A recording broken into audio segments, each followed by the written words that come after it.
I've been writing about food now for about 10 years. I've been lucky enough to travel around the world and eat some of the world's greatest dishes, to sample some of the world's finest wines.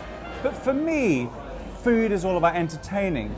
It's about looking after people. It's about cooking for people at home and making them happy. But there's one thing that I haven't quite got right yet, and that's those after dinner, after dark luxuries. Fortunately, I know some of the right people.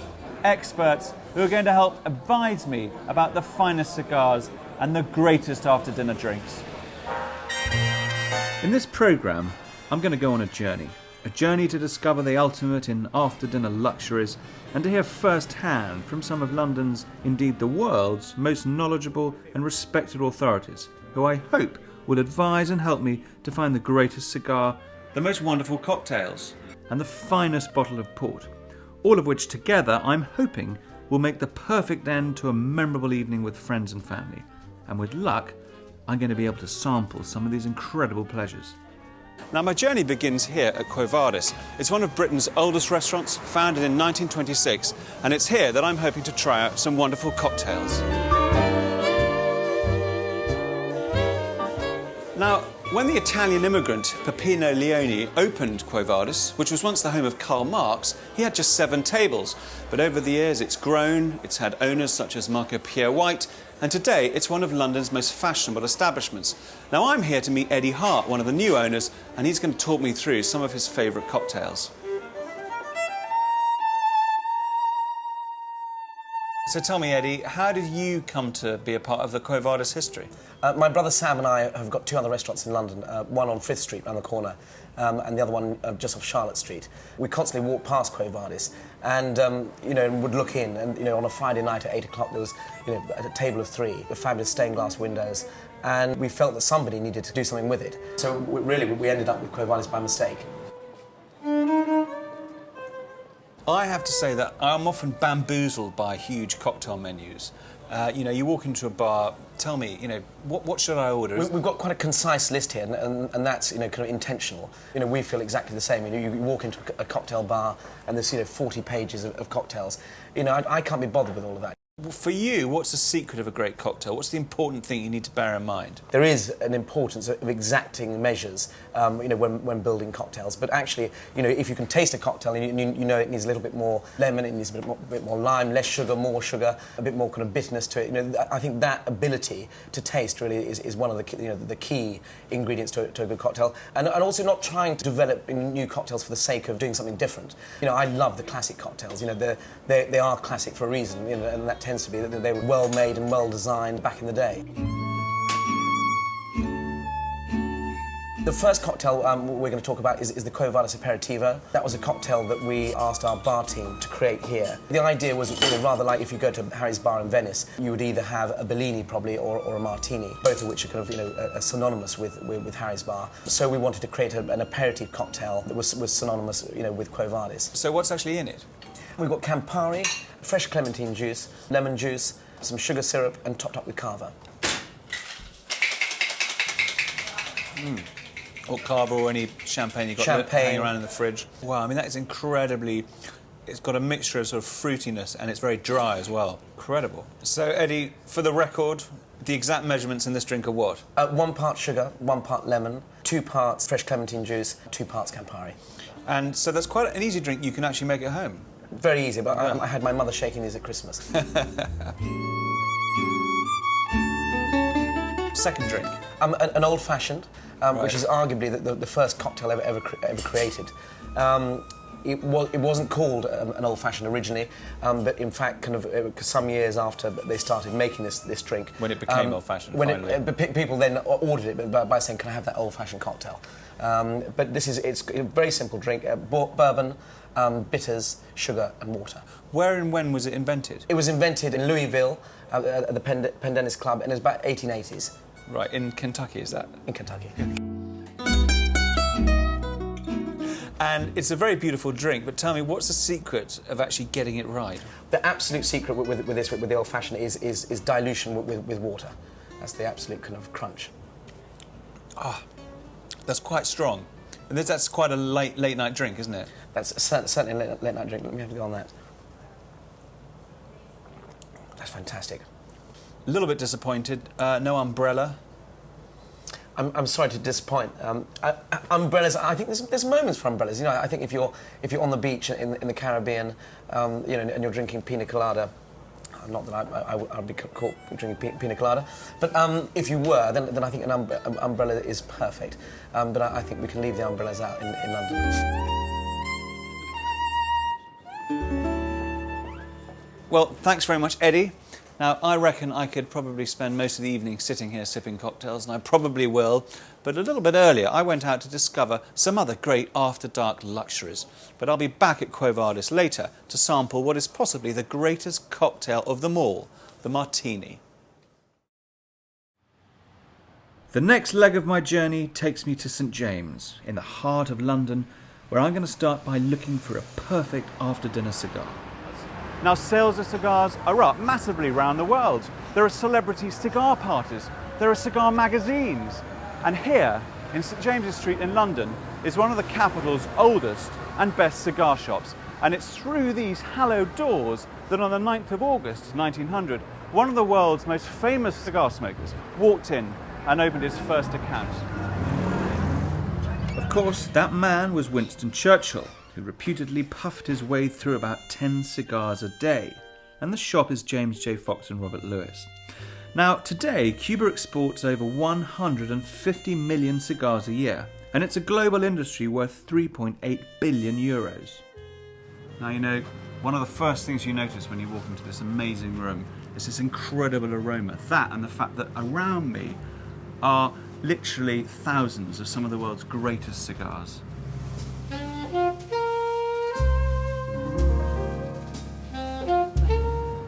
Now come with me downstairs because, you know, there's an amazing museum down there full of little trinkets all associated with the world of cigars and some wonderful stories as well.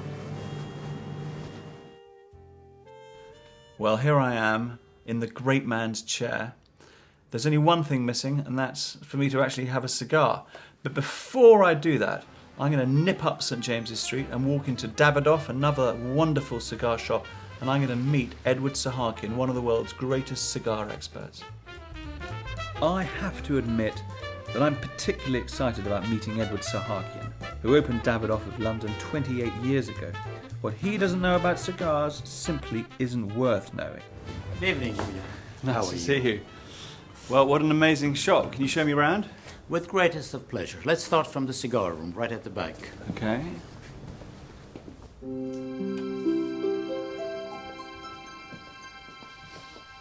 Wow, what a smell. What an incredible room. You entered our cigar room. We have approximately 70% humidity, and the temperature is about 20 to 22 degrees centigrade.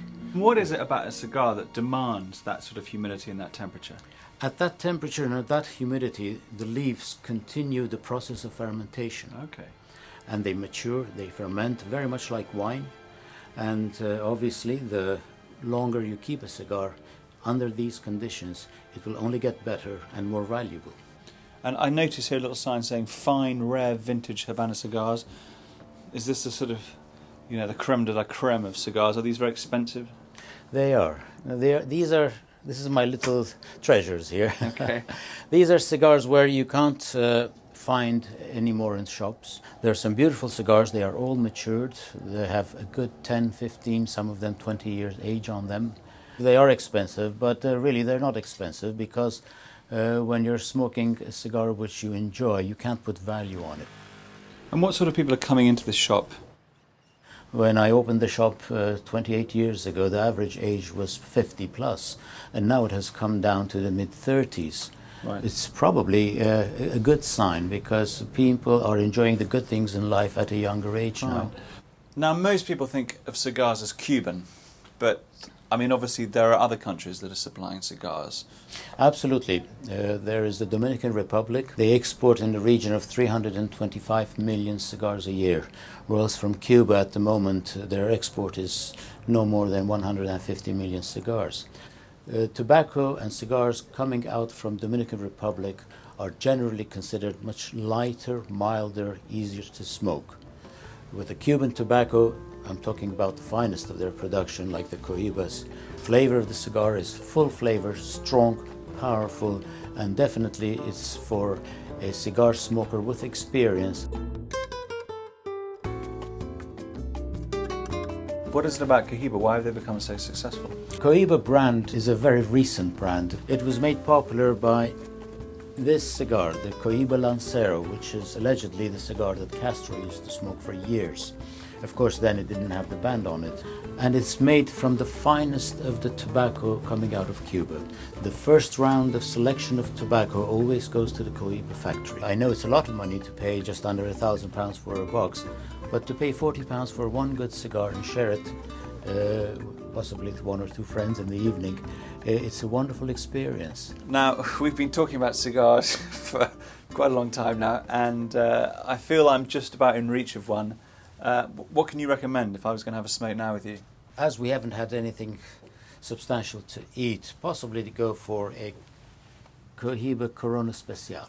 Okay, well, something quite, you really, not something nice, big and fat and long like that one, maybe? We could, as we're going to sample it in any case, because we're not allowed to smoke in the shop. Well, we're going to talk about that, aren't we? We're going to sample that, so we might as well sample this one, why not? Or we could sample both of them. Excellent. Well, let's go and do some sampling.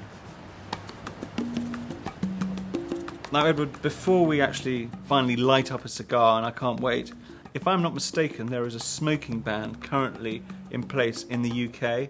Oh, well, your concern is justified, but worry not. You are allowed to sample a cigar, not to smoke it, but sample it. Hence, you have to be very serious, no smile on your face, exactly. And when we've sampled one, could we sample another? We could keep on sampling until time immemorial, until we find the right one. Right, okay. But then we have to buy it. Okay. Now, obviously, before you light a cigar, you've got to cut it. Can you show me what you recommend and how you would do it? It's important to cut the end of the cigar, bringing the two ends equal to each other. That's very important.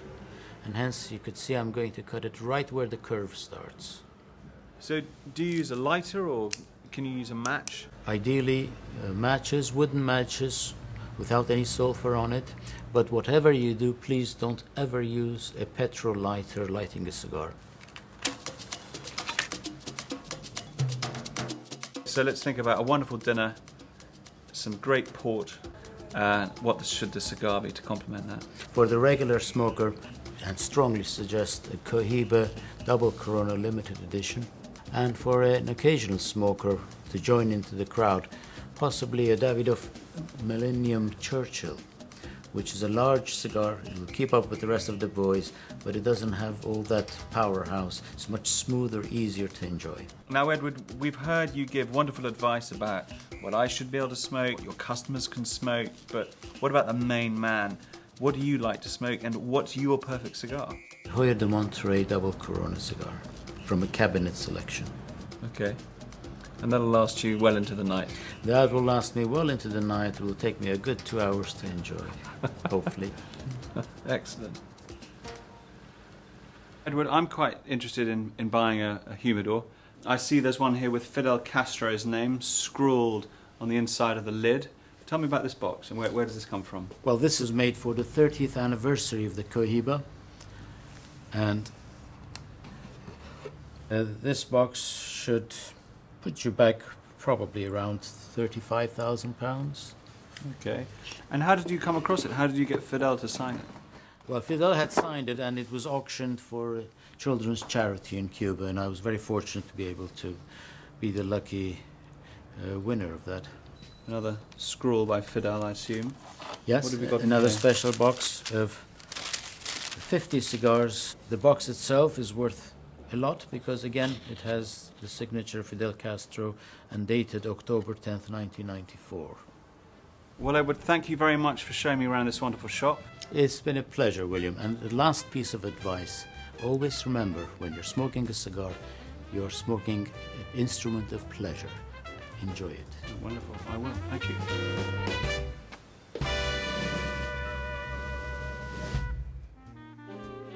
Coming up later, I discover the secrets of the perfect martini and I visit what is probably the world's oldest wine merchant.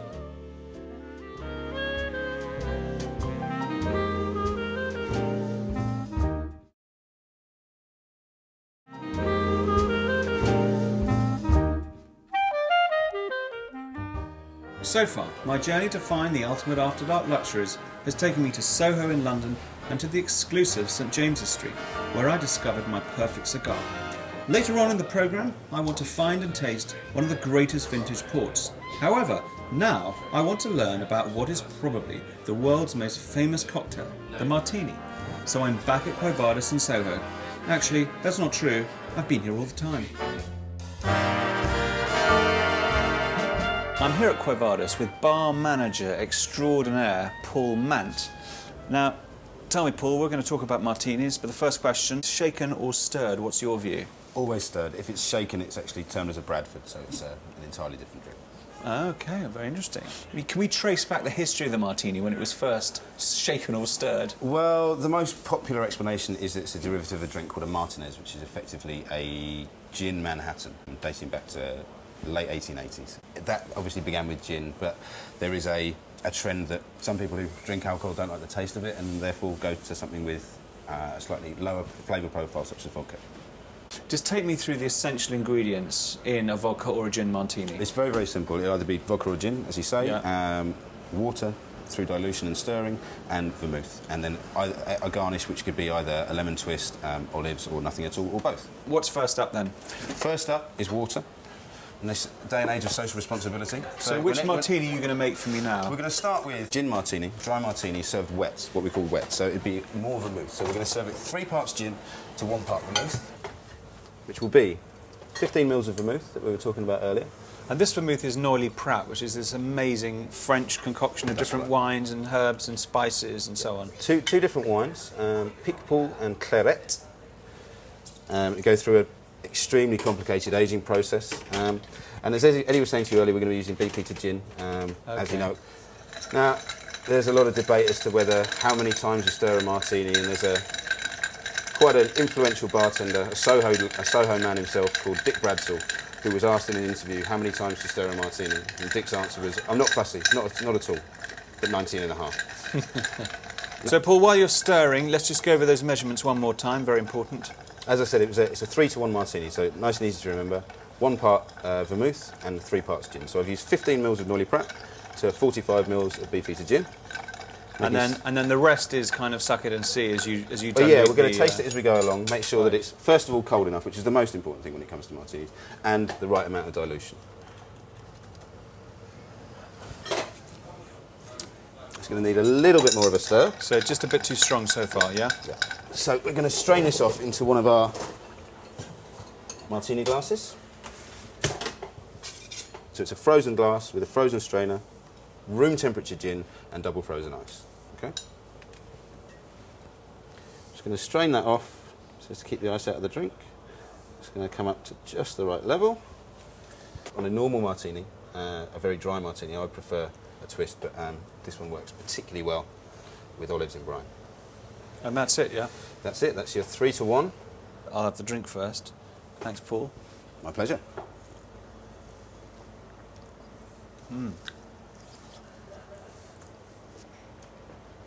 Very sort of smooth, isn't it? You can taste all of the herbal, fruity notes that are present in Noilly Prat. You've got the saltiness of the olives, and then just sort of washed away again off the palate with the water, ready for the next sip. So that's the gin martini. Let's move on to the James Bond martini, the vodka one. Again, similar ingredients. We're exchanging gin for vodka, as we said, and we're going to use some chilled vermouth, using chilled equipment, a chilled mixing glass, a chilled strainer. So the only difference is vodka rather than gin, nothing else. And we're going to play around with ratios a little bit. Okay? That was a wetter martini, the gin martini that we just made. You could do this with vodka as well. So, chilled vermouth, we're going to use a very small amount. Literally just a splash. Exactly, yeah. Okay. This is Grey Goose. Right. We're going to add 60 mils. We're going to add, very carefully, some of our house double frozen ice. So the exact quantities are 60 mils of vodka, a teaspoon of Noilly Prat or vermouth. Martini, we're just going to pour this dry vodka martini. Just the right amount. And this time... Yeah, I was going to ask, an olive or a twist? Twist. Nice, rindy, pithy lemon. Unwaxed? Unwaxed, of course.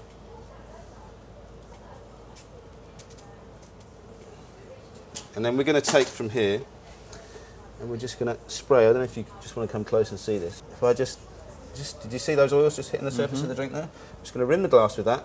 Right.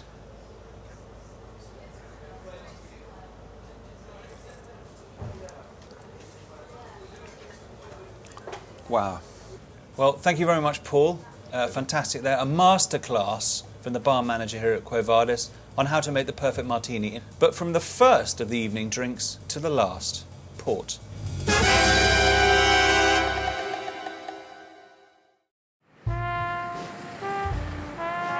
In recent years, port has been given a bit of a bad name. It's usually the last drink of the evening and so is often blamed for the following morning's hangover. But I think that's a little unfair. To me, port is one of the greatest after-dinner drinks, of which there are several kinds, from tawny to white.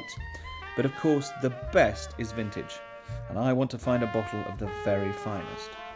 Now, just a short walk down the road from Fortnum & Mason's, and we come to Berry Brothers and Rudd. It's probably the world's most ancient wine merchant. It was founded in 1698, and it's here that I'm hoping to find the perfect after-dinner drink to go with my cigar and my chocolate. Deep beneath us in the ancient cellar lie hundreds, if not thousands, of some of the world's finest wines and spirits. Now, I know it's a little bit early to start drinking, but I'm hoping that the wine buyer for Berry Brothers and Rudd, Simon Field, is going to let me sample some of these incredible drinks.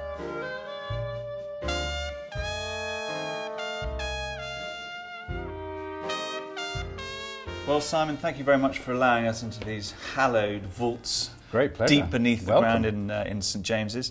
So tell me, if I was just to ask you for your personal recommendation in terms of the perfect after-dinner drink, what would you go for yourself? For me, it's always got to be port. Right. Beautiful sweetness of flavour, every time. So tell me a little bit about vintage port as opposed to non-vintage. On St George's Day, every year, or every relevant year, they make a declaration of a year, 2 years previously, that they consider to be worthy of a vintage status. It only happens 3 times a decade, sometimes fewer. So this is a Coburn's 1967, that was not a Berry's bottling.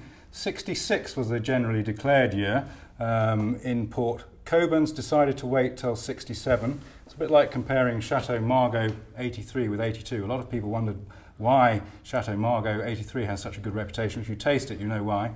Coburn's 67 is one of the most famous ports from that decade. So they rather buck the trend by declaring a year after most of the other port houses had declared. Absolutely. Coburn's have had a slightly checkered history. A lot of people know Coburn's these days from Coburn's Finest Reserve, which is a basic ruby port. In the 60s, they were, along with Dow's and War's and Taylor's and Naval, they were one of the leading houses, and the 67 Coburn is recognised as one of the leading ports of that decade. So do you think you need to decant every bottle of port? Absolutely not. The vast majority of port that is made is for early drinking. However, the ones that have been matured in bottle over a long period of time, they will form a sediment that needs to be decanted, and it's fundamental, otherwise the drink is ruined. Right. So can you show me how to decant a bottle properly, please? Absolutely. So this, until a couple of hours ago, has been lying on its side. It's fundamental to keep the bottle on its side because you allow contact with the cork, with the liquid, and the cork does not dry out and there is not too much evaporation. A couple of hours ago, we stood it upright, so all the sediment would go to the bottom. Now, the task is to extract all the wine without getting any sediment at all into the decanter. And just have to be extremely careful here. All the time you're checking, and you can see a little bit of sediment coming onto the gauze there. Well, Simon, the anticipation is getting to me. Can I have a drink, please? Absolutely, yes. You and me both, William. It's very, very elegant. It almost takes on a feminine charm. You have the red fruit in the background. You're almost getting notes of leather, figs and cloves. I think it's a perfect vintage port. The colour is quite delicate. It's all in the elegance now. A young vintage port is quite fiery, quite brutal. This is classic vintage port from a classic era, and it's perfectly à point now, drinking really well. Would this have been trod by foot? Absolutely. There'll be a team of about 40 people who go up and down, accompanied by music, for about 2 or 3 hours. I've done it. It's great fun. You get almost intoxicated by the atmosphere, and they have someone playing the pipes. They're called rogas. They're teams, and they go up and down, backwards and forwards for a couple of hours and then all hell breaks loose. The rhythm is lost, and they're allowed a sort of free rein to dance around, and everyone has a very good time. Now, Simon, much as I'd like to work our way gently through that decanter, We're doing quite well, but this is one of the world's greatest ports. What will this set me back? well, the good news is that this only costs retails at £70 a bottle, which is quite extraordinary. If you compare that to the fine claret market or the fine Burgundy market, this is the equivalent of a first growth in Bordeaux. A first growth in Bordeaux from a top vintage in the 60s, such as 1966, would be selling for thousands of pounds. To be able to get this for £70 is an absolute bargain and a real reflection of the fact that the port market hasn't been quite as lively as the Bordeaux market, and therefore you can get some real bargains. Well, Simon, I think you've really helped me find the perfect after-dinner drink. Great. So thank you very much indeed. Great pleasure. Thank you very much. So there we have it. Advice from the experts about perfect after-dark luxuries. Fantastic cigars, incredible cocktails, and an amazing bottle of port. And you know, the great thing is none of these things are wildly out of reach. They won't break the bank. And personally, I can't wait to take my port and my cigars home, and when I get there, start practicing making a great martini. Because all of these things will help make the perfect evening.